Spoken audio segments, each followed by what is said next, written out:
Girl, let me tell you something. I ain't never been the type to need spotlights or speeches. I come from the kind of women who let their hands talk, who seasoned dreams with salt and pepper and stirred 'em slow till they thickened into something worth remembering. So the day she tossed my food, into the trash like it hadn't cost more than just money, something settled in me. Not anger, not yet. It was something deeper, thicker, like syrup hiding under silence. It wasn't just any food, either. That was my sweet corn dressing, baked that morning, still warm inside the foil when I handed it to the event coordinator. Her name was Marlene Devereaux, but of course she'd go by Miss Marlene. Big on titles, small on manners. She wore this stiff cream blazer I could hear just from looking at it, and a string of pearls that didn't match her soul one bit. Clipboard glued to her arm like it came surgically attached. "Names on this?" she asked, already scrunching her nose before she turned it. I smiled, not too wide. "Yes, ma'am. Ora Mae Jenkins." "That's sweet corn dressing. Family recipe." "Oh?" she said, like it hurt. "Homemade." I nodded once. She stared at it, lips pursed so tight I thought they'd invert. Then, and Lord, I ain't making this up, she pinched the edge of that foiled tray between two fingers like it had mites and walked it straight over to the trash can. Didn't speak. Didn't flinch. She dropped it in. Just like that. I didn't blink. Couldn't. My hands stayed by my sides, fingers tingling. She didn't even look at me. Just muttered, "We're sticking to professional contributions for tonight's display, caterers, health code. You understand?" Understand. Baby, I understood more than she ever would. See, that pan wasn't just food. That was my Saturday morning. That was 3 extra shifts to afford extra butter and sage. That was the cornbread I made from scratch the night before, left cooling on my window ledge while the night settled soft outside. That was my mama's handwriting on a recipe card turning gold with grease memories, and she dropped it in the trash like it was nothing. All while 2 other women walked by carrying a stack of pans from Piggly Wiggly's deli section. Macaroni wobbling like it needed prayer. I just stood there, quiet, face still. Didn't even blink when the trash lid closed on 62 years of lessons. Another woman, Sister June, she saw everything.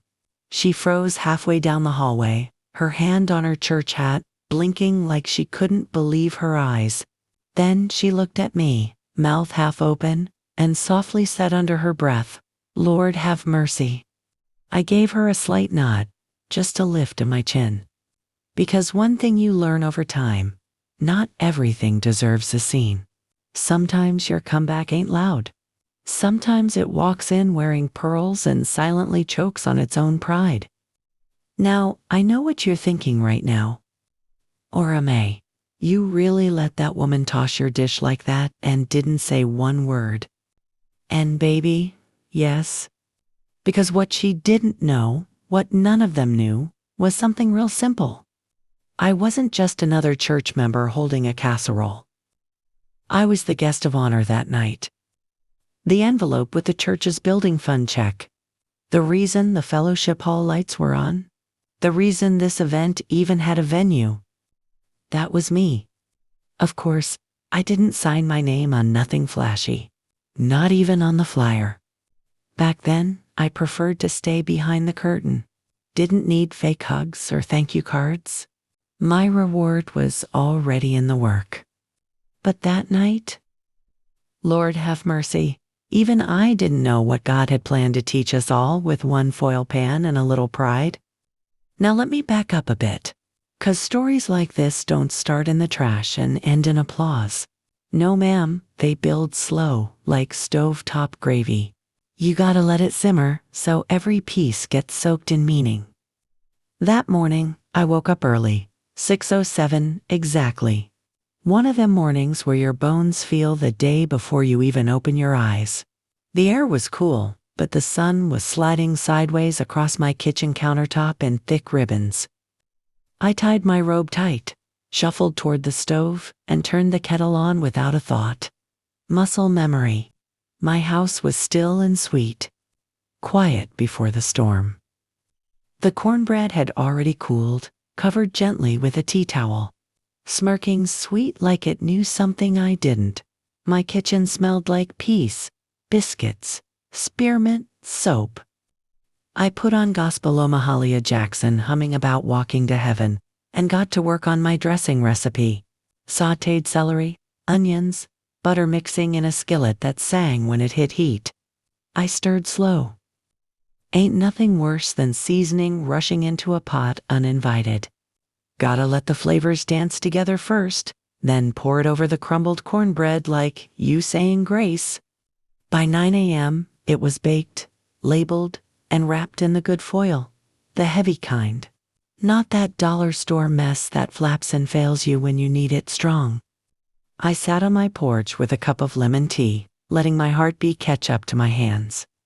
Before I left, I changed into my soft peach blouse and brown slacks, simple, clean, presentable.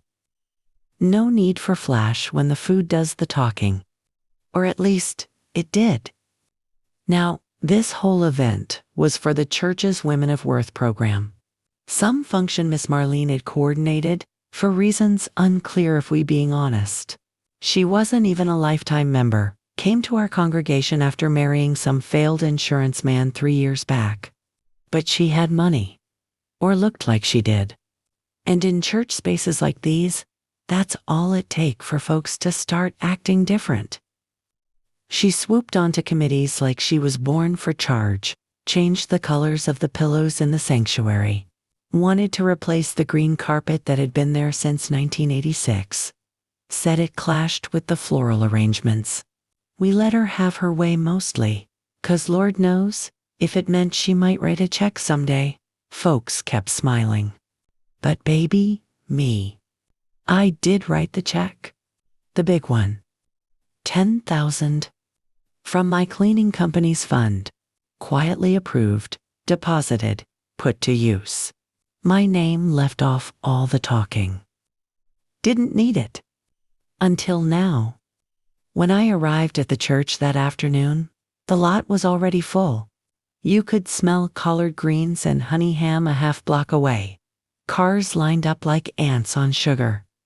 I parked around back, near the side kitchen door. It was habit. Even with status in my name, I still moved like the help. I balanced the tray in both hands and walked through the side hall. That's when I saw her.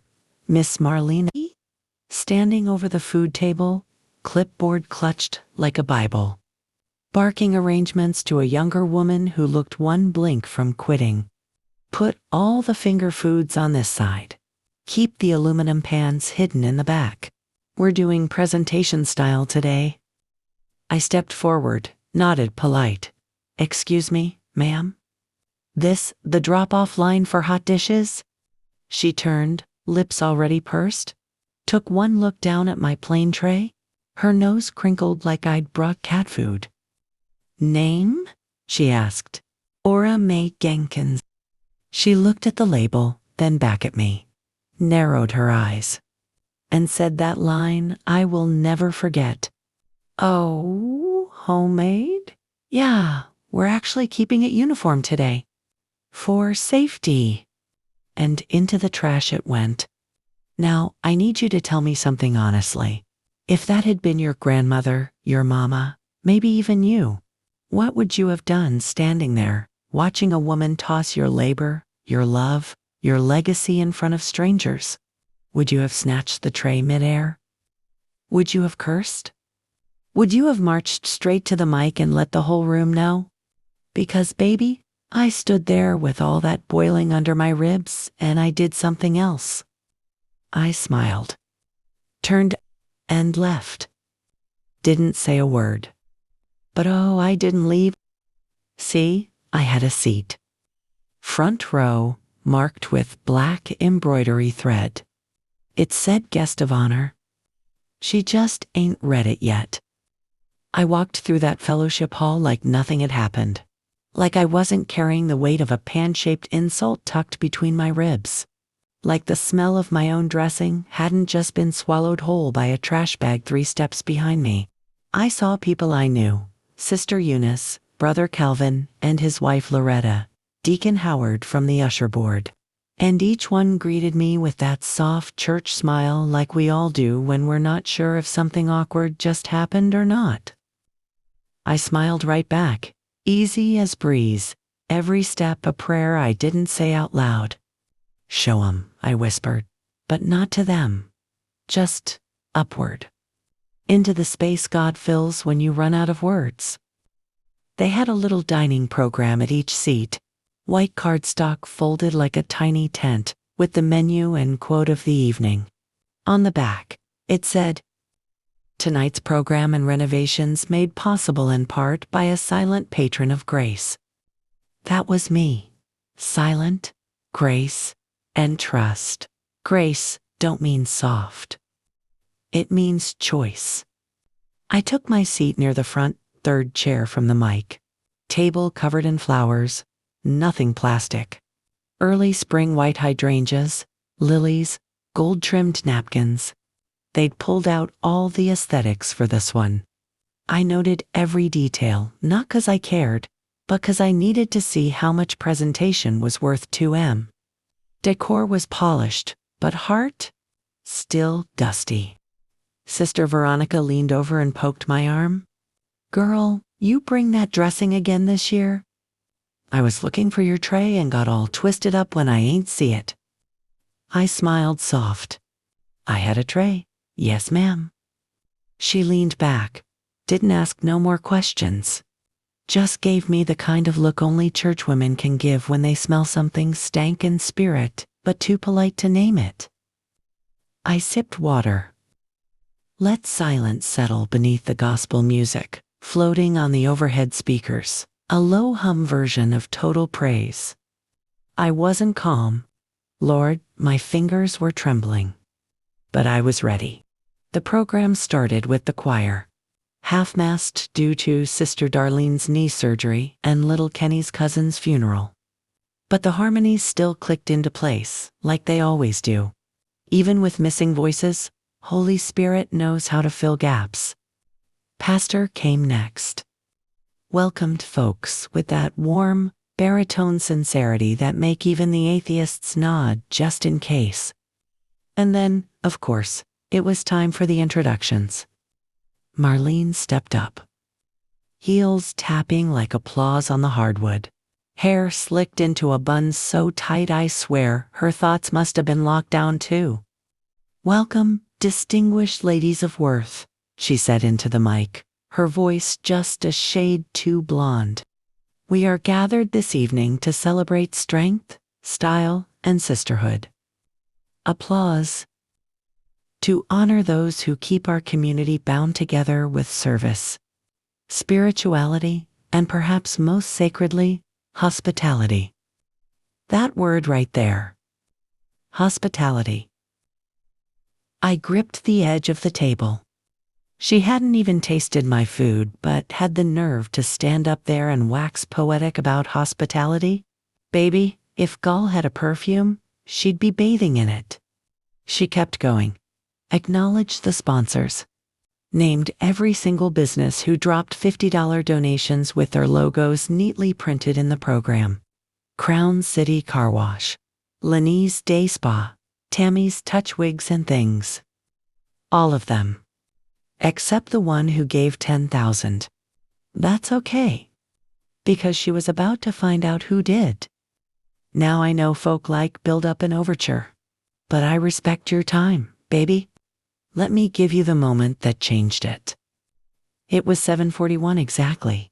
I know 'cause the grandfather clock in the hallway hadn't been reset since daylight savings and struck the wrong note just as the lights dimmed a little. They'd saved my section for last on the program under special remarks. Pastor stepped back to the mic. "Before we close, we want to take a moment," he said, glancing over notes. To recognize someone who is sown into this fellowship not just with words, not just with work, but with wealth. Someone whose quiet service has held this roof when it threatened to cave in. Someone whose story teaches what it means to build without bragging. Marlene froze, like her pearls had caught in her throat. The funds for the fellowship hall renovation, the new youth center carpet, and yes, the very lights we sit under tonight. I could feel my heart start building a drumbeat in my chest. They all came from one hand. I lifted my chin. Would Ora Mae Jenkins please come forward? Silence. Big, roomy. The kind of silence that settles like a warm hush over a shocked crowd. Then chairs scraped, shoes shuffled, applause began slow, unsure, like folks needed someone to tell him it was okay. I stood, and I walked, straight past the trash can she dumped me in. I stepped light but solid. Those who hadn't recognized my name from the pan label now saw me with new eyes. Who knew dignity don't wear sequins? Sometimes it moved quiet like a church mouse with a gold-plated deed in her back pocket. As I reached the podium, I paused. Marlene was standing off to the side, stiff, holding her clipboard like a shield. Her eyes avoided mine, but mine didn't. I looked right at her as I took the mic, and I smiled. Not cruel, not smug, just known. Sometimes silence ain't submission, it's strategy. I tapped the mic once, took a breath. Then I said, most of y'all know me as Ania's grandma. Some remember when I scrubbed the sanctuary floors every Thursday. Few even recall when my oldest son, Marcus, used to run the youth ministry before he got all grown and forgotten how to let God lead. Chuckles. I was raised by women who believed in feeding folks before fixing them. But if you're lucky, sometimes both happen over the same meal. My name may not be in your program, but my hand's been in this church longer than the pews. Heads nodded. Eyes welled. And tonight, I came to share that memory. I brought it in the form of sweet corn dressing. Right there. You should have seen Marlene's face. I didn't look directly, but peripheral vision is real. Her mouth tightened, hands stiffened, and still, she turned. She looked toward the trash can. Then back to me. I let the silence stretch, let it humble. I noticed it didn't make it out to the buffet table. I said, still sweet, still measured. Gasps. Sister June coughed. Maybe next time someone brings a pan wrapped in foil and tied with tradition, we take a second, look deeper than surface. Because sometimes, what you toss might be the very thing that fed you in more ways than one. I stepped back from the mic, nodding toward the crowd. The applause that came then wasn't loud. It wasn't about volume. It was weighty, real, earned. I turned, walked off stage, past the table, past the trash can. When I passed Marlena, I gave her the faintest smile, the kind you offer a child when they drop something valuable before knowing what it was. Inside, I was calm. Not because I'd won, but because I'd walked in truth and let her wrestle with hers. Later that night, when things wrapped up and programs got folded limp in purses, I stood by the coat rack thumbing through my messages. Ania was at home with Joylene. Said she made me a sign with glitter saying, "Go, Grandma." I couldn't wait to tape it up. That's when a voice behind me cleared like it was clearing more than a throat. "Miss Jenkins?" I turned. Marlene. Her hand hovered near her necklace, absent-mindedly twisting one of the pearls. "That speech was beautiful," she said. I nodded. "Thank you." Then silence. The kind that begs for resolve. "I didn't realize," she said. I let her words linger. "You didn't ask," I replied, soft but sharp. her face colored. She opened her mouth, but nothing came out. You thought what came wrapped in foil came from someone without a title? I said, looking her steady. Turns out, it came from someone funding the roof over your clipboard. She looked down, her voice smaller now. I'm sorry. I smiled, for real this time. Because something in her eyes had changed. I could see it trembling past pride. Then I said it clear and clean. No need. Grace already did the talking for me. And baby, Lord knows, sometimes that's more than enough. You don't get to that kind of moment, where the lights are on you and your silence louder than applause, without living through some things. Real things. And I'm not just talking about bump in the road stuff neither. I mean broken, heel lay Trent, can't cribby 'cause you tired kind of living. The kind that humbles you so deep inside your skin, you stop praying loud and start mumbling 2 jars of rice on dusty shelves. So I figure, before I tell you how Martha Jean Devereaux, Miss Marlena with her lacy clipboard, came to be standing beside the very woman she tossed aside, I need to tell you where I started. And baby, it wasn't no banquet table. It was a Thursday.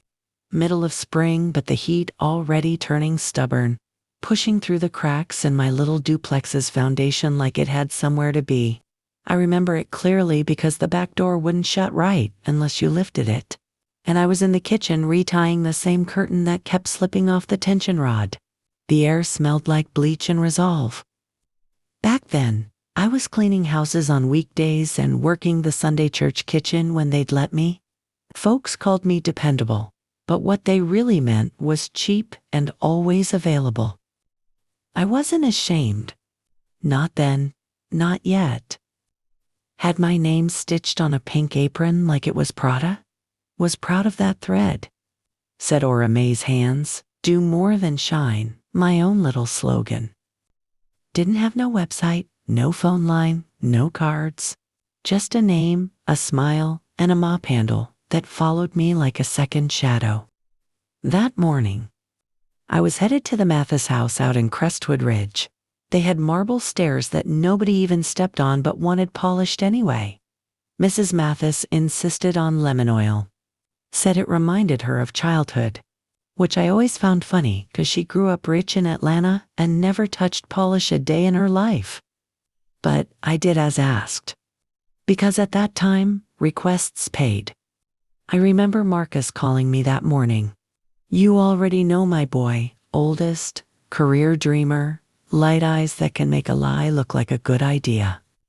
He called while I was loading vinegar and rags in the back of my old Saturn. Ma, he said, voice quick, a little out of breath. I was wondering if you could send a quick 100 my way. Rent due. I didn't even flinch. Of course, baby. You good otherwise? Yeah, I'm working some things out. He had a nervous rhythm when he lied. Talked fast and loose, like words could outrun truth. I opened my wallet, saw $43 and a gas receipt folded like a prayer. I'll figure it out, I said. Check your app in about 2 hours. He didn't say thank you. Not then. And I don't say that to throw shade. Just facts. Some love runs so automatic it stops getting recognized. On the way to Crestwood, the car's AC hiccuped. I rolled down the window. The air was thick, already warning me it wasn't going to be kind today. I parked beside their mailboxes like always, not pulling up past the hedges. They didn't like tire marks on the side pavement. When I walked in, Mrs. Mathis was still in her robe, hair set, sipping something from a bone china cup with a spoon that cost more than my week's groceries. She nodded politely, like I was plumbing, not a person. Kitchen's done, she said before even putting her cup down. Just floors, baseboards, and the downstairs restroom. I nodded back. Yes, ma'am. Only real sound was my mop head slapping against tile and the news humming from the other room. I scrubbed that floor so clean I could have laid my Bible on it. And as I did, my mind wandered to supper. I had one chicken thigh left, half a bag of rice, and some greens that smelled like decision time. I didn't want sympathy.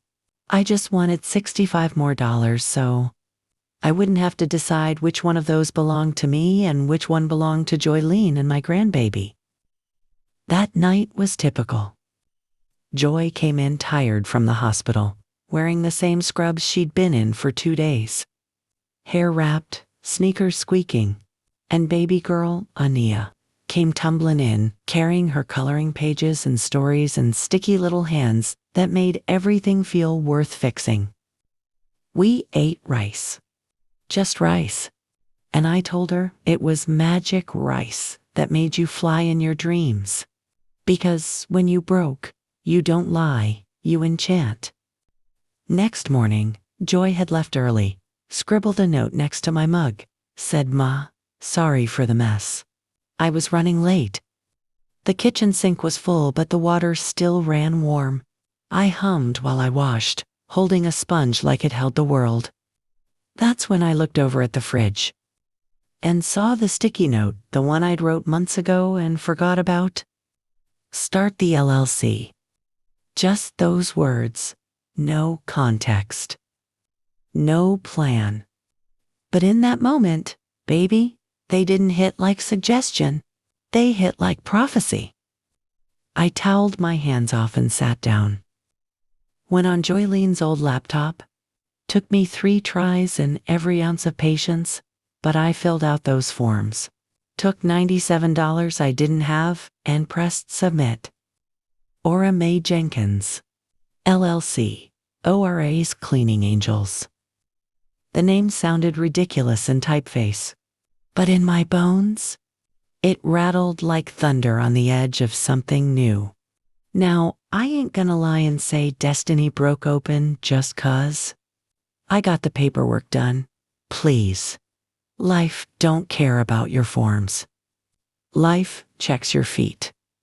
But that first week with my name on business cards, printed slow at the library, something did shift. Sister Delilah called the house, needing someone last minute. Said her regular girl caught the flu and company was cumin. I almost dropped the phone trying not to sound desperate. She paid me $50 for 3 hours. Left a tent on the side table with a note that said, "For your smile. Tell Urania she got a sweet soul." That 10 went straight to chicken and toothpaste. And 2 days later, Sister Delilah's niece called me. Then her friend called. And just like that, I had movement. No website. No ads. Just word of mouth and hope brushing elbows. Around this time, pastor at our church announced a new initiative, Community Rebuild Fund. I was sitting 3 pews from the back, with Ania coloring stars on a tithe envelope. He said the roof had leaks, the basement bathroom pipes were rusted, and God wanted us to sow into the house that sowed into us. He wasn't begging, just asking, giving us chances to believe again. And I remember sitting there, heart tapping like it wanted to make a decision before my bank account did, because I didn't have what they were asking. But I had something else. I had vision. And vision, baby, that's a down payment on breakthrough. That evening, I stood at my stove, stirring a pot of beans. Outside, the streetlights flickered. The wind started to turn. I wrote a number on the back of a light bill envelope.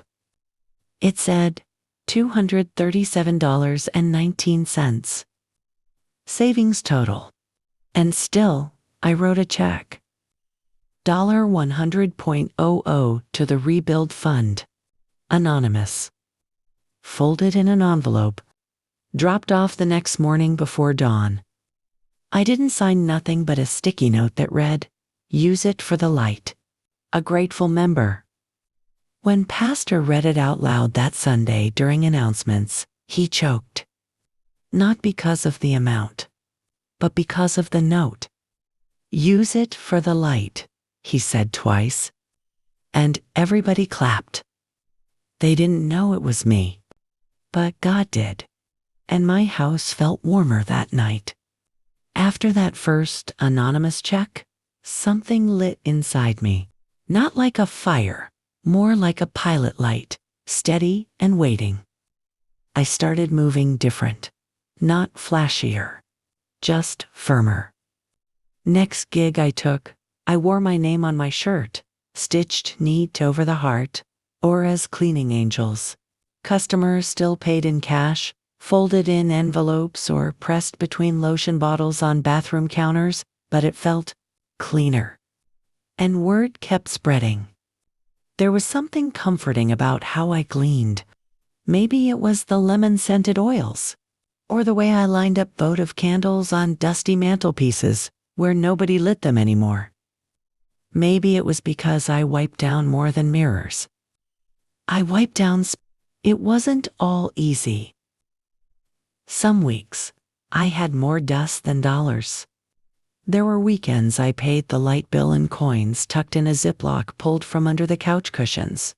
I'd lean over the counter at the gas station like, I think that's $18.13, and smile like I wasn't guessing. And yet, deep down, something was building. Even when folks didn't always treat me kind. Like this one house, a woman named Mary Ann who called me gal after every sentence. As in, gal, don't forget under them chairs. And gal, you missed behind the door. The kind of tone that sound like she talking to somebody's dog, not somebody's grandmother. But I didn't raise my voice. Not because I was docile. Because I was focused. See, baby, when you know where you're headed, you don't scream in every hallway. You walk. About 8 months after I filed for my LLC, I got asked to clean at a new church twice a week. Not ours. One of those new pop-up ministries where they do worship with a smoke machine and a stage screen. Mercy, I didn't understand half what was being said. But they paid with checks, not cash, and wanted scented professionalism. So I showed up. Made that pulpit shine like a blessing. That income meant I could buy a used upright vacuum, red, cracked on the side.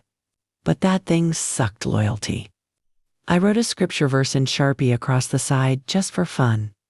Do not despise small beginnings. Zechariah 4:10. That verse rang in me every day. I pushed that vacuum over silent, carpeted aisles, humming with the ghosts of sermons I never heard. Then came Sister Green's referral. She was a retired school nurse, well respected in town. When I cleaned her condo and rearranged her bookshelves alphabetically, she started crying. Said it was the first time her space felt orderly since her hip surgery. She hugged me on her freshly cleaned rug and whispered, "You're not just wiping down counters, Ora. You're wiping away what grief leaves behind." Then she gave me a tip. Big one. Folded real slow and placed in my hand like I was holding her dignity for a moment. 3 weeks later, her daughter called me. And after that, baby, church folks, teachers, divorced men trying to keep custody. Even the mayor's administrative assistant called asking if I had availability. Said she heard the angel woman works silently and leaves things lighter. And the best part? I didn't need to knock. Doors were being opened to me.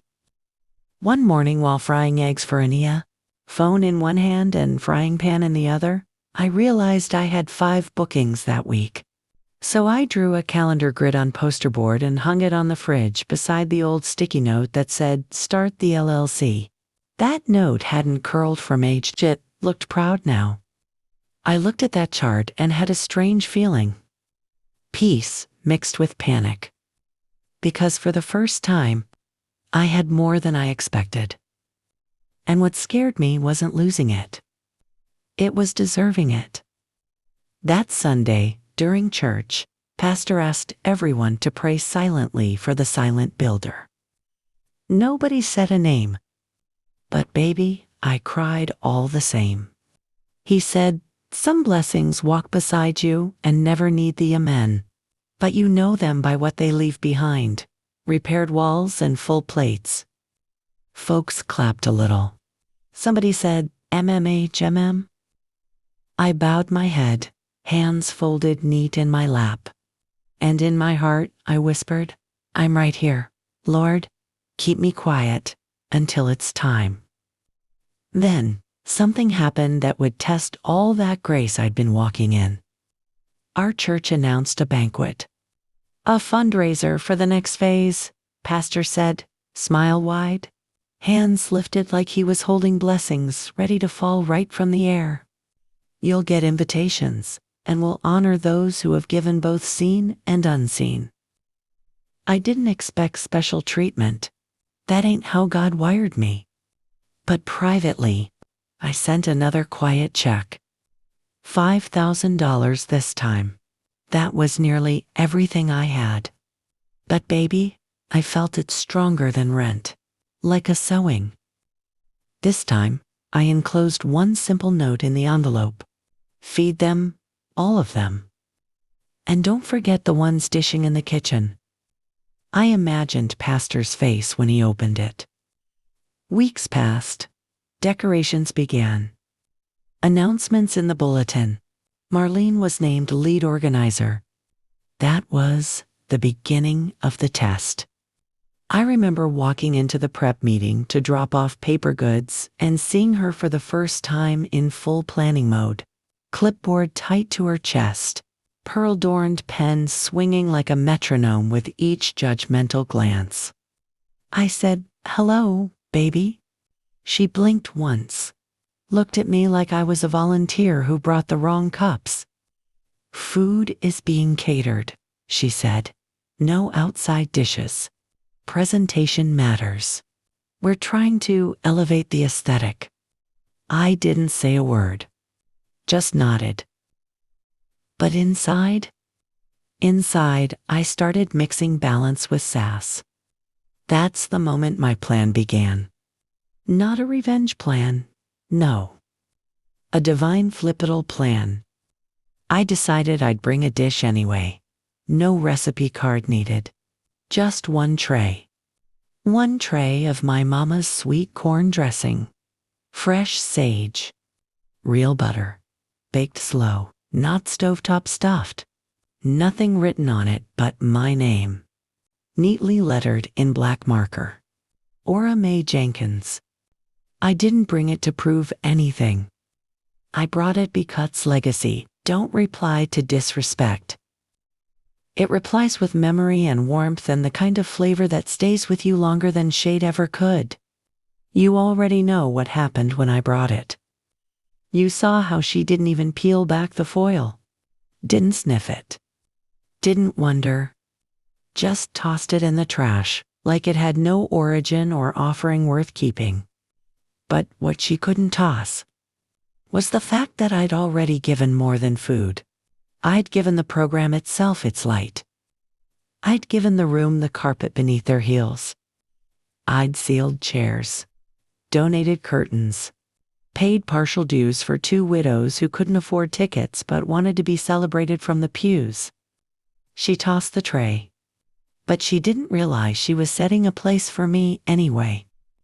And baby, when Pastor called my name at that podium, and I locked eyes with her as she shuffled to the side, clipboard pressed like a chastity belt of ego, that's when it all came full circle. The food may have been tossed, but what I brought couldn't be thrown away. Because I'm not the dish. I'm the whole table. And no matter how fancy your chairs, you can't run no banquet without understanding who cooked the foundation. Now, I always say, some stories don't make sense till you stand in the middle of M, where the smoke's cleared, but the fire's still warm. That point where you ain't suffering anymore, but you ain't sitting easy neither. You just building brick by slow brick, with no blueprints, just gospel in your gut and muscle in your hands. That's where I was.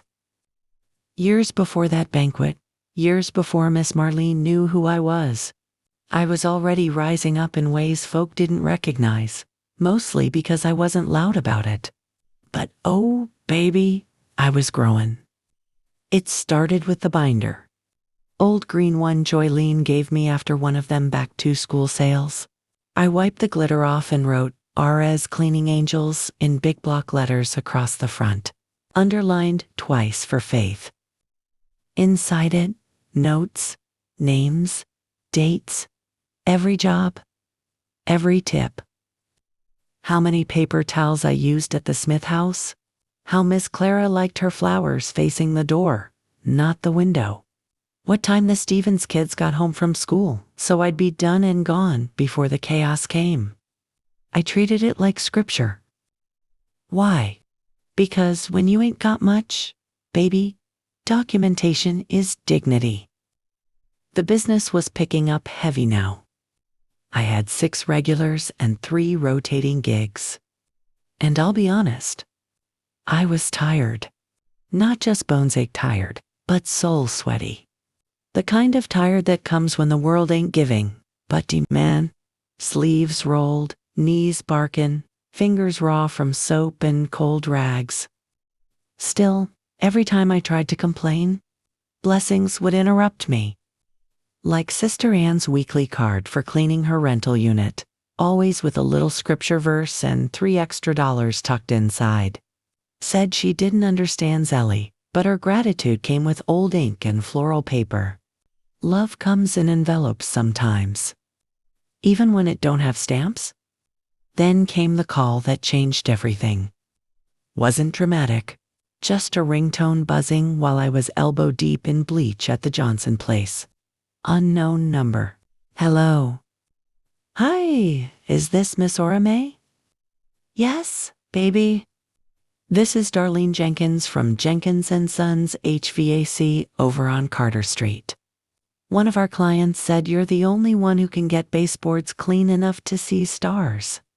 You got availability for commercial contracts? Commercial. I blinked. All I'd ever done was private homes, churches, classrooms. But I didn't freeze. Didn't stutter. I said, yes, I sure do. That was on a Monday. By Friday, I had 2 jackets from Goodwill sized for staff I hadn't even met yet. Because now, I was gonna need a team. Enter Keisha and Londa. My first hires? Keisha was 22, single mama, fast hands and faster mouth, but cleaned with precision like heaven was watching directly over her shoulder. Landa had been laid off from her factory job. Big arms, slow steps, but she handled floors like she was waxing somebody's future. They were messy in their own ways. Showed up late the first week. 8 sunflower seeds on site. But I saw something in them, so I kept showing up for them until they showed up better for me. That's what leadership really is, ain't it? Patience, dipped in accountability. That year, I trained them myself. Woke up an hour earlier for prep. Walked them through every room like it was a lesson plan. Not just how to clean, but how to enter. Don't stare at pictures. I'd say, don't touch nothing you don't need to. And wipe under every soap dish. The places folk don't check are the ones that hold your reputation. They listened. Some days better than others. Sometimes we got it wrong. One job, Keisha forgot her scarf and left a handful of hair rollers on the piano stool. I about turned red from neck to cheeks. But we apologized. Went back. Cleaned it again. For free. I don't deal in shortcuts. Turns out most of the world does. Which is why we stood out. Around that time, I started getting nods from the right people without even knowing it. The school board rep mentioned me at a city luncheon.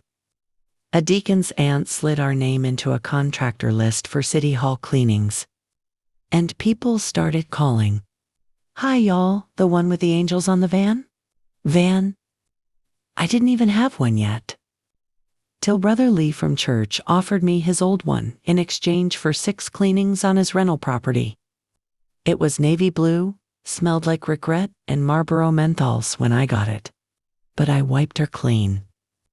Slapped my decal on the side. Ora's cleaning angels. Resolve with results. And baby, it sparkled. Just like a fresh start masked in elbow grease. Now you gotta know, not everyone was happy about this climb. Especially not some of the brothers in business. There was Mr. Henry from Precision Clean Pros who wore golf shirts and refused to look me in the eye. When we ended up bidding for the same daycare facility, said I should stick to residential, leave commercial to the professionals. I smiled. Didn't say a word. Let my pricing and track record do the hollering. The daycare signed with me a week later because one of my clients was the director's mother. God don't play when it comes to referrals. Not everybody clapped when you win. That's one of life's most faithful lessons. But I didn't try to make 'em clap. I just kept showing up with my rag in one hand and my prayers in the other. Because at the end of the day, I wasn't building a business. I was building proof.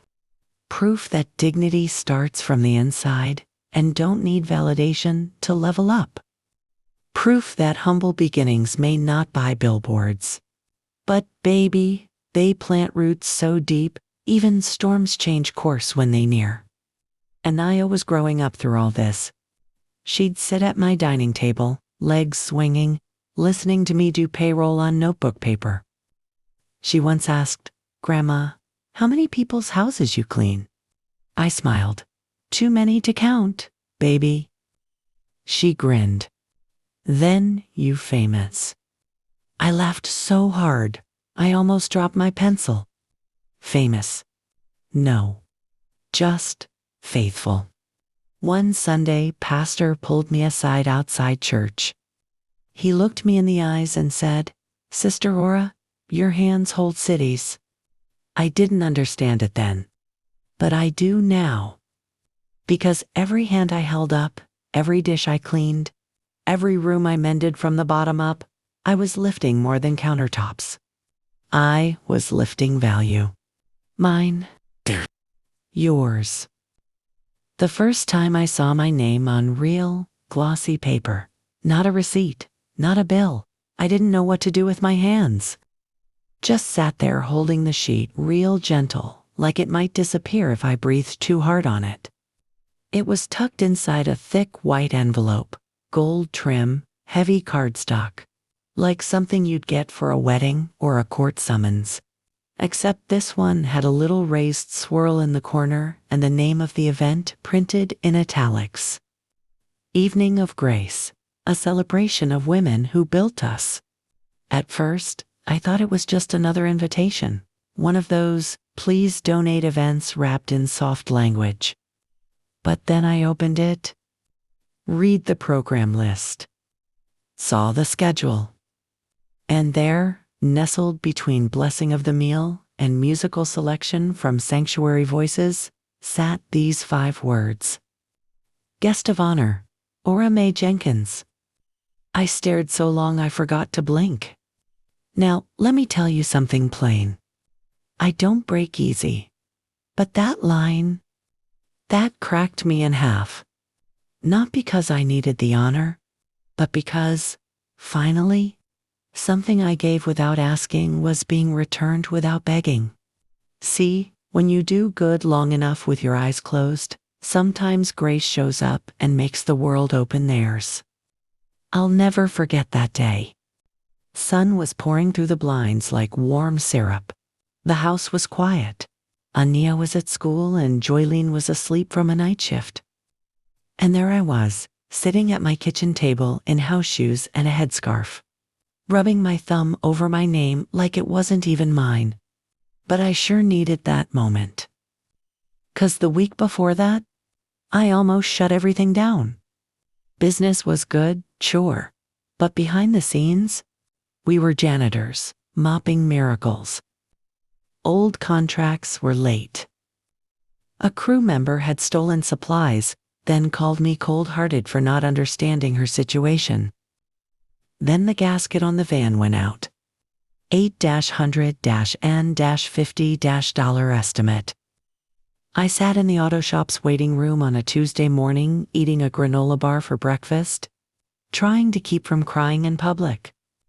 Too tired to pray, too proud to beg, and just plain done. Until the envelope showed up and reminded me God keeps receipts. Back at the kitchen table, Joylene finally woke up, rubbing her eyes in the hallway. "Mama," she said, voice raspy. "Why are you grinning at the table like somebody just proposed to you?"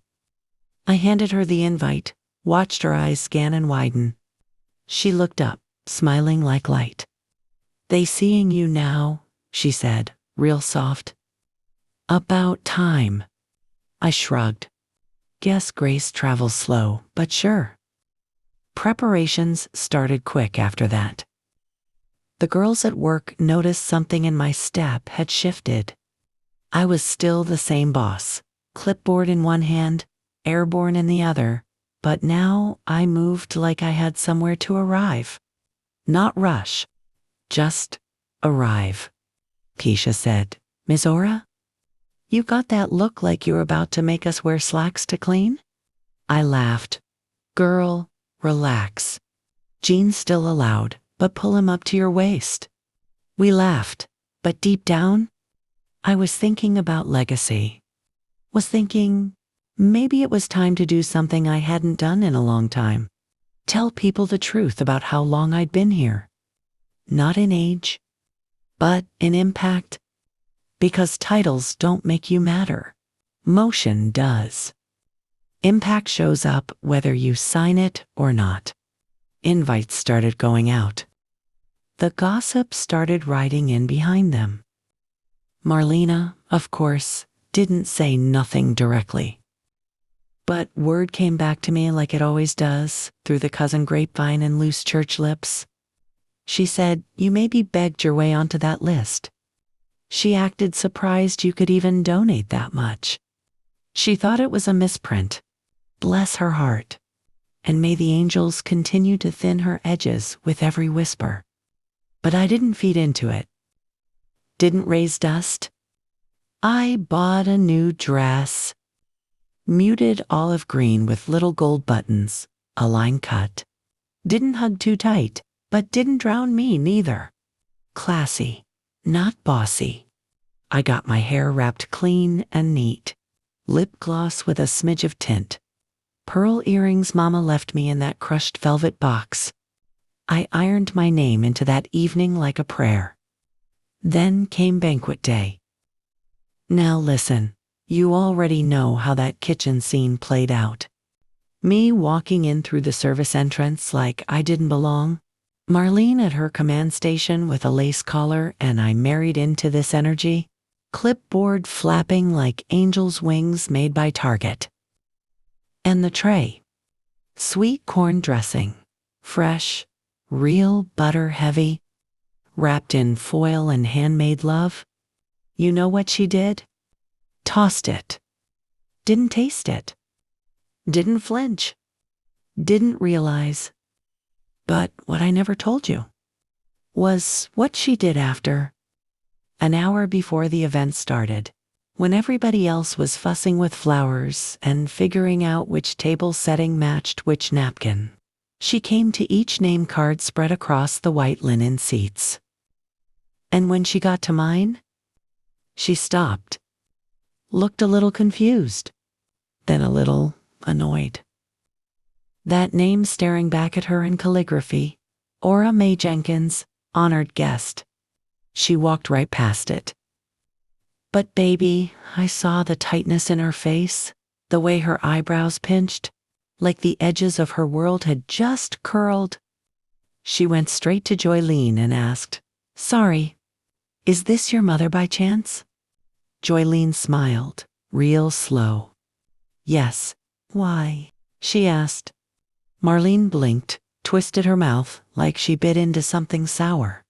No reason. Just wasn't aware? Joylene didn't flinch.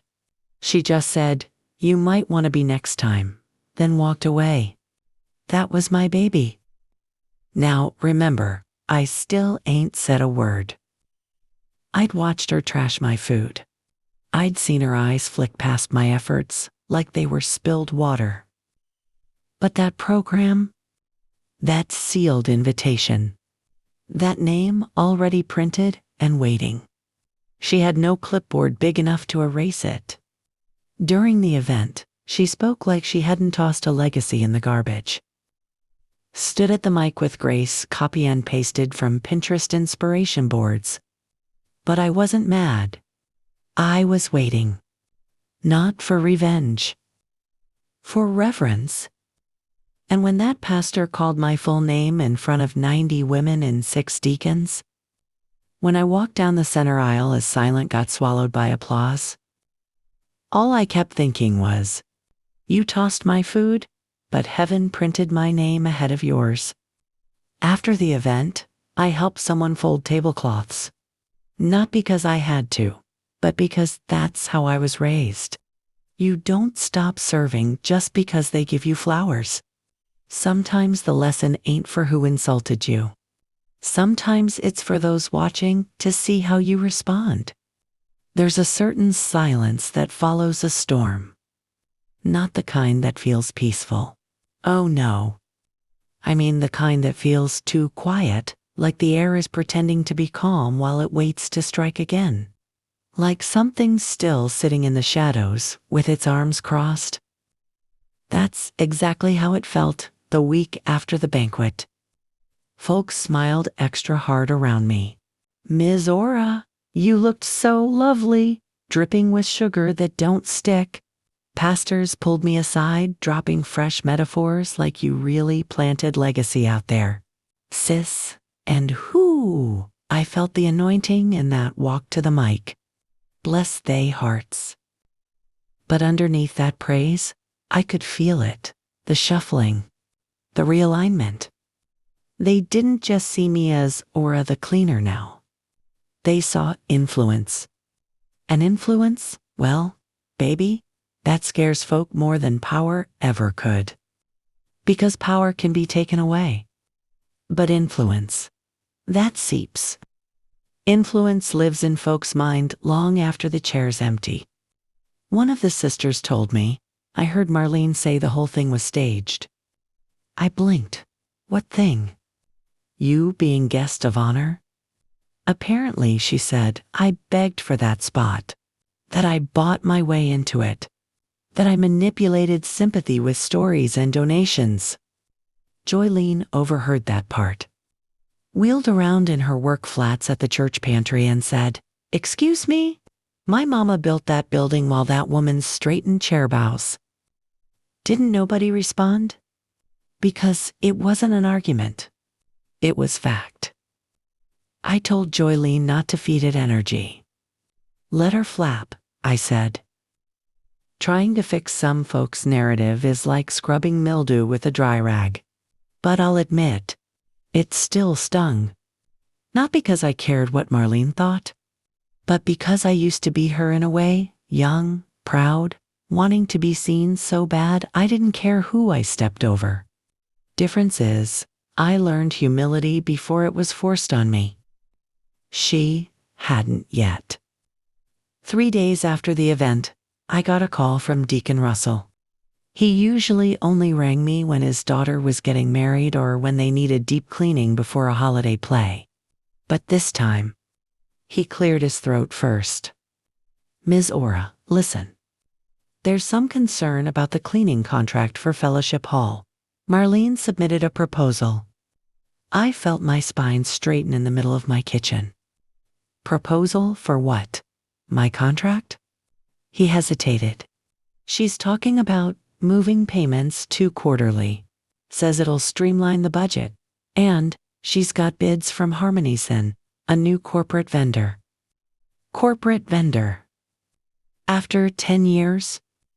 I didn't cuss. Didn't shout. Just said, "Thank you for letting me know, baby."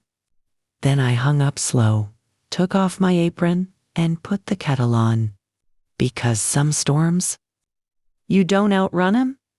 You sit, sip, and wait till they pass stupid enough to put their feet on your porch. That night, I sat on the porch swing nursing my tea, thinking hard and quiet. And across the street, Mr. Harold Harmon? Yes, that Mr. Harmon. The one with the sultan pepper beard who smells like pine soap and keeps bringing flowers to nobody special? He waved at me. Walked over like he felt something in the air. "You all right, Ora?" he asked, gentle. I didn't answer right away. Just eyed my mailbox. You ever been so good to some folk they get scared you'll remind them how little they doing? He chuckled. "You talk in parables now?" "No, just experience." He leaned against the porch column. "Well, long as you remember you got roots in this town deeper than that woman's press-on smile, you gon' be fine." That man always knew how to clip truth into a sentence short enough to breathe. I smiled. Some folk want credit more than they want community. He leaned closer. "And some folk want you more than you realize," he whispered. Made my tea feel hotter? Next morning, I was already 2 steps ahead. I printed off my service record for the church, 12 years, every cleaning, 2 times a week. Signed, dated, included the discounted rates I gave for every vacation, Bible school, and funeral, even when it meant I worked weekends to make ends meet. I didn't hand-deliver it. I mailed it. Let them read it quiet, like I'd done everything else. Same day, I launched a loyalty incentive for my residential clients, 20% off if they referred a new client to us. Within 72 hours, I had 9 new bookings. Funny how God don't just close doors, He gives you a whole blueprint for a hallway. But remember, I said this section was about fallout and reckoning. So here's where things hit a twist.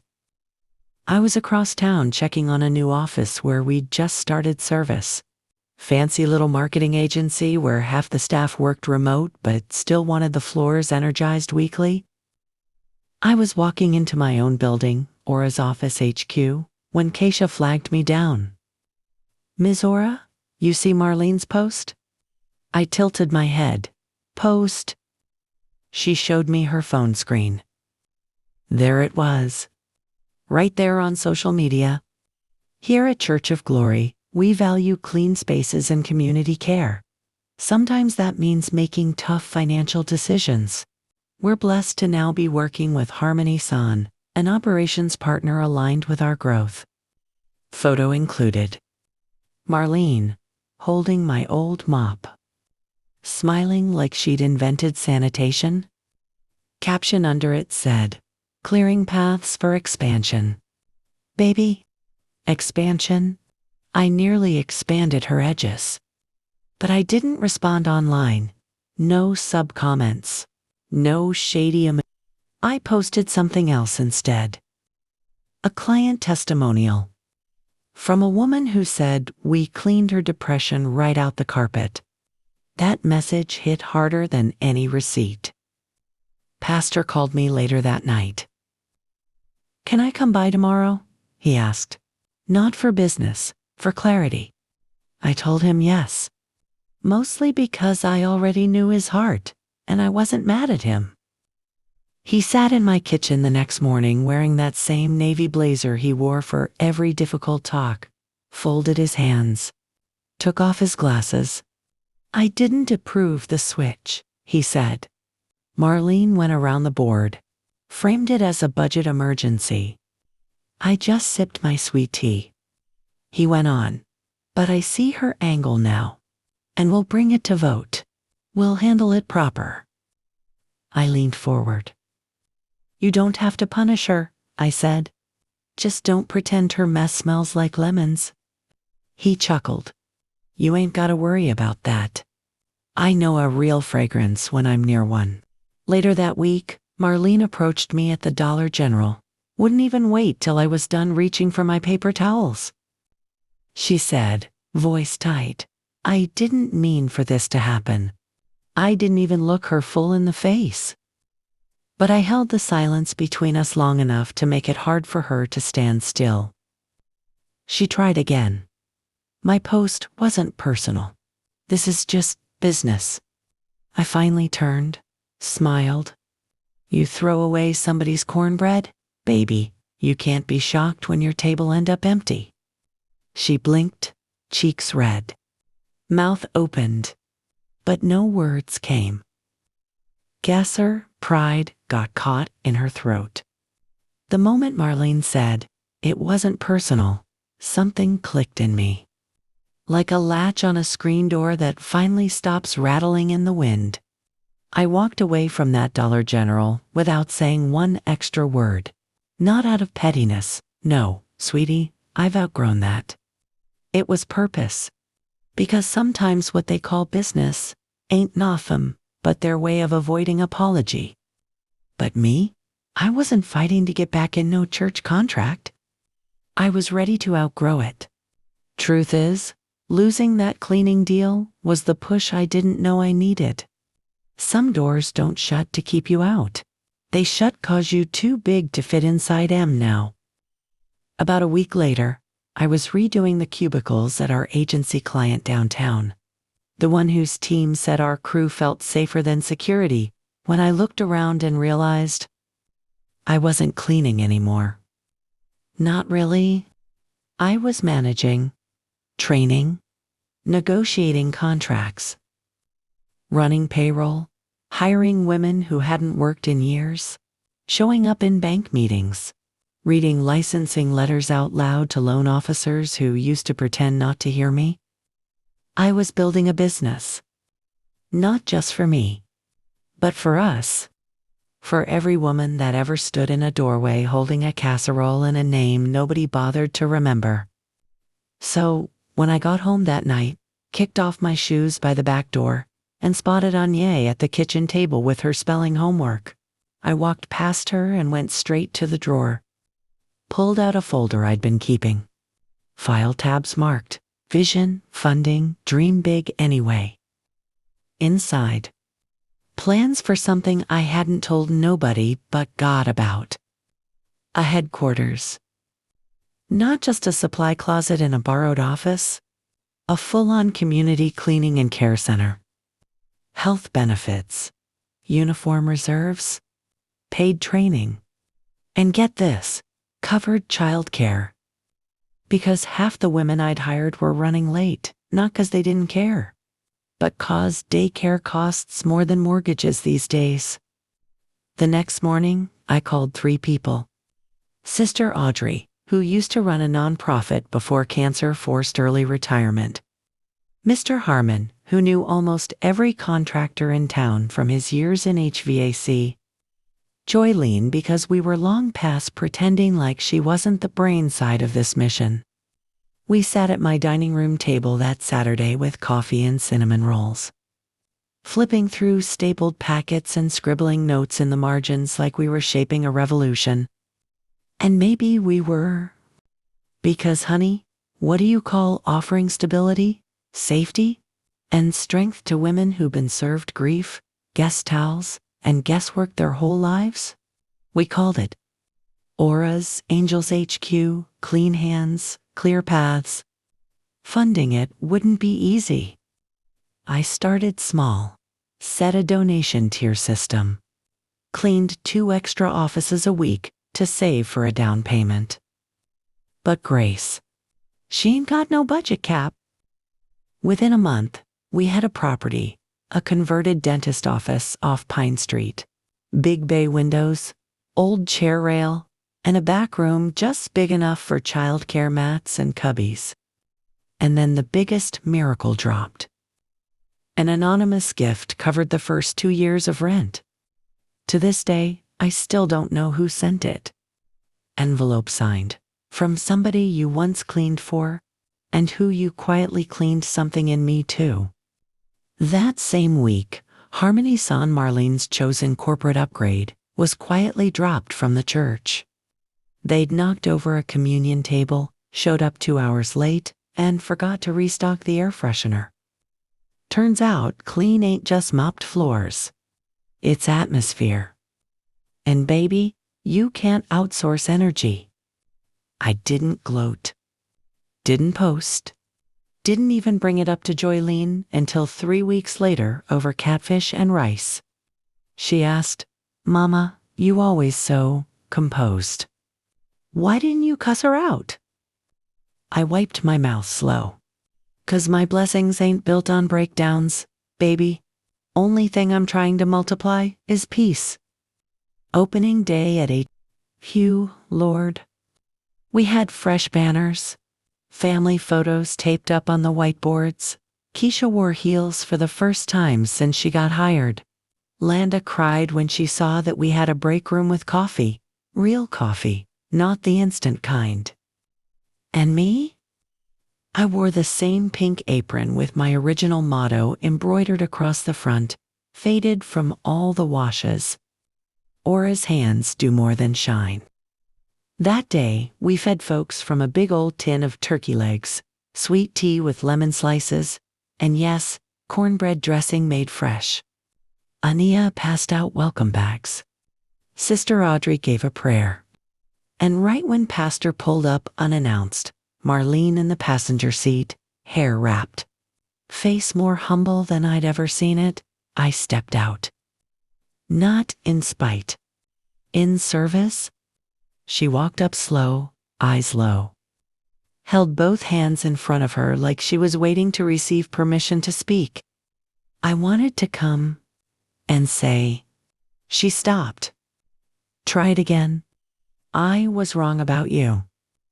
I tilted my head. "About what part exactly?"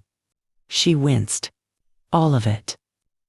And there it was, not loud, not performative, just cracked enough to let healing crawl in. I didn't say, "It's all right." I didn't say, "I forgive you." I said, "You hungry, baby? We got plenty." She smiled, teeth soft now, not sharp, and followed me.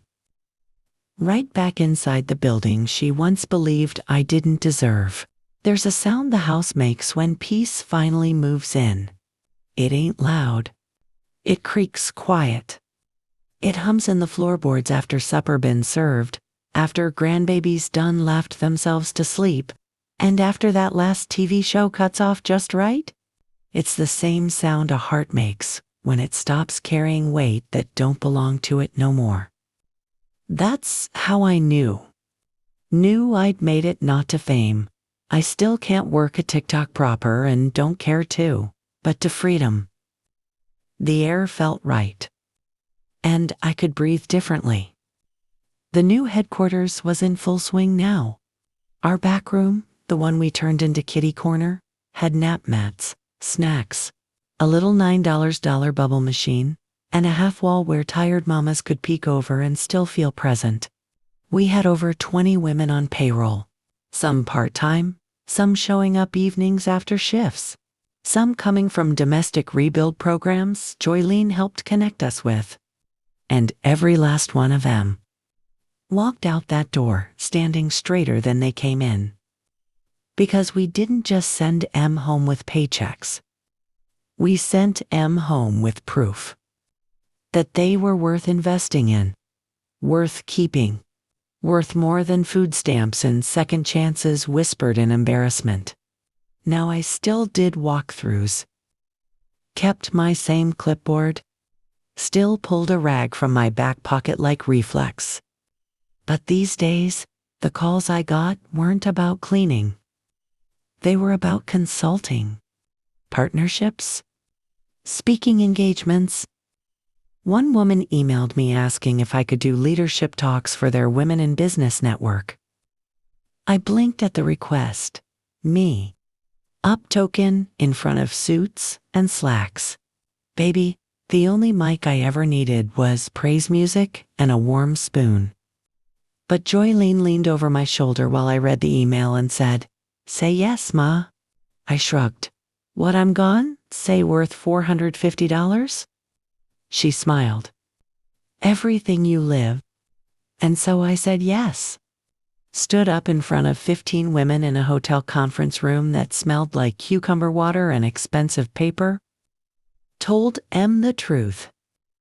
Told M about bleach burns on my forearm, turning into business cards and purse pockets. About food being tossed, names being forgotten, checks coming late, still showing up anyway. About how sometimes your greatest strength is your restraint, because silence protected me where yelling never would have. And by the time I said thank you, every woman was leaning forward in their chair, not just applauding, nodding. There's a difference. Applauding is polite. Nodding. That's when your souls say, I know that road. Days kept moving. We added 2 vans. Updated the logos. Brother Harmon, yes, still sweet on me, and yes, now finally courting properly with flowers from the market, not just directions to Lowe's. He joined our operations team as driver coordinator. Had the nerves to write on his first report. Everything clean but this old woman's heart. Guess God's still working on that one. I threw a pillow at him so soft it didn't even matter. Marcus finally came around, too. My eldest once hid my profession. After a staff picnic, he admitted, Ma, I didn't know how hard you were pushing. I replied, I did. He said, that speech, I felt like I was watching someone new. I grinned. You saw the woman who made you. He whispered, I'm proud of you. Those words meant more than all the church flyers. Ania talked about college. Wanting a restaurant called Legacy Kitchen? With a dish named after me? I laughed. Better not be mop water soup. She hugged me. No, sweet corn dressing. Tears flowed like currency. One evening, Marlene brought sweet corn dressing as an apology. I invited her in, and we ate together. Sharing a dish that once defined our distance but now tasted like healing. Now, I sit on my porch, knowing this story wrapped up with a meal. Yes, she threw my food away. Dismissed me, tried to rewrite who I was. But she didn't know I funded the lights she stood under. That legacy doesn't need flashy labels to shine. It's all about taking things slow, showing up early, and listening more than boasting. She didn't realize that I was already celebrated in spaces much grander than that fellowship hall. So, I let her have her moment, let her throw the tray. I kept my calm, didn't post about it, didn't curse her even when I could have. Because I knew my invitation already had my name on it, and no one can tear apart what's meant for you. Here's the funny part. A few months later, I saw Marlene again. Not at work or a church event, but at my grandbaby's school. She was volunteering and looked at me with softer eyes this time. We exchanged nods, no words needed. Sometimes, a simple look can be an apology, and growth doesn't always need to be loud. Joylene started her own little business, a bookkeeping and blessing shop near Angel HQ. Mr. Harmon helps her with logistics and still brings me flowers every Friday. Marcus is back too, not just in my life, but also mentoring young men who need guidance. He calls me the founder now, not a janitor.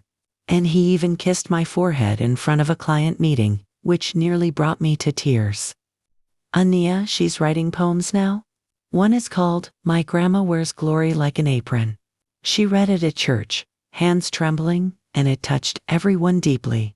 One sister whispered, "What's Ora feeding that child?" I just smiled and said, "History and peace." Recently, Ania asked me how to avoid bitterness when people treat you like nothing. I told her you feel it first, but then you stir it into purpose before it hardens. She smiled and said, "I have answers for everything." I told her I don't have answers, just proof. The other day, I drove one of our vans to fill the experience. As I backed out, I caught my reflection in the side mirror, an older face, deep laugh lines, softer yet strong eyes. And it struck me that the woman I saw doesn't flinch anymore. She's not afraid of being underestimated or dismissed. She just keeps moving forward, stronger and shining because she knows her worth. So, yes, she tossed my food in the trash, but guess what? The next day, I bought the building. And if you're still here listening, if this story found you somewhere in between being tossed and being transformed, then come back again next time. Because I got more. More stories from the back of the room. More testimonies passed down, folded in foil and love. More tales from the house that Grace rebuilt. Put a note in the comments if it touched you. Tell me, have you ever been overlooked but shown up anyway? And if you felt any of this in your chest tonight, leave a little, I'm still here down below. So I know we building legacy together. One dish, one drawer, one name on the program at a time.